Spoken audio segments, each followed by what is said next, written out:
guys, maaga po tayong nagising ngayon. Nag-drawing. So ngayon guys, magkakape din tayo. Ngayon umaga. Alas 5 po ako nagising. Ayan, kape na suwal. Mga akong baso. Ayan, nilagay ko na siya. Tapos kumuha din ako ng asukal. Nanginit ako ano unahin ko yung ilagay. Kasi minsan lang ako magkape. Yan. Kaya naisipan ko lang magkape ngayon.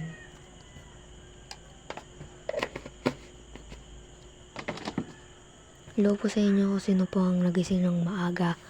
Alas 5 po. 5:18. Bigla na lang po akong nagising. At pagkano ko po, hinto ko yung kuya ko nagdo-drawing. Yan, nilagyan na natin yung kape. Saktong timpla lang.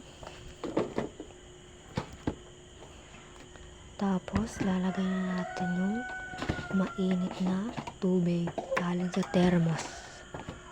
Yan.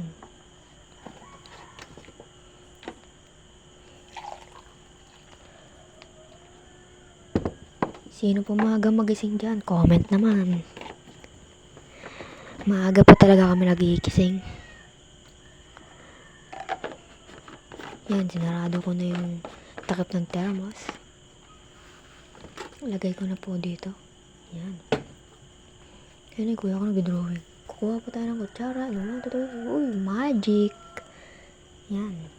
Haluin na natin ang ating kape.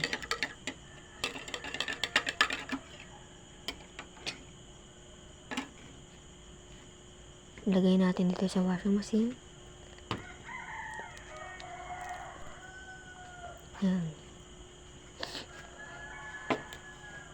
Nagdo-drawing siya dito. Binabakat lang niya. Ayun o. Makita nyo naman guys. Kaangas.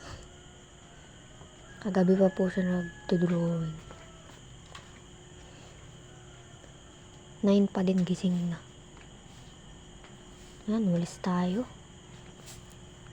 Para malinis lagi ang ating bahay. Kahit simple lang. Madilim pa po dito sa labas. Kaya mamaya papakato ko po sa inyo ang labas. Dahil sobrang dilim.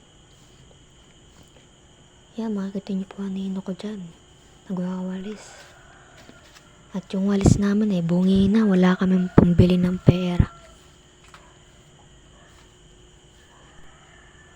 Yan. So, ito guys, papakita ko na pala sa inyo yung yan, binuksan ko na pinto. Ay no, madilim-dilim pa guys. Alas 5 pa lang. Ay no, ito yung bag ng mami ko. Ay no, hinakita nyo yan. Hello guys. Good morning. Aga po tayo nagising. Yan.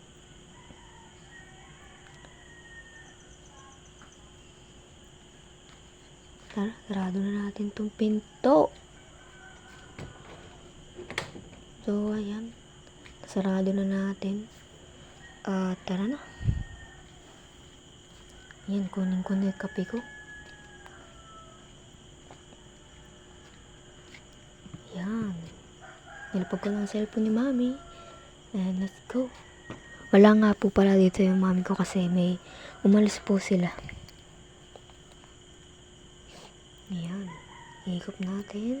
Uy, sarap nun. Tama lang po yung timpla. Sakto lang po. Ayan.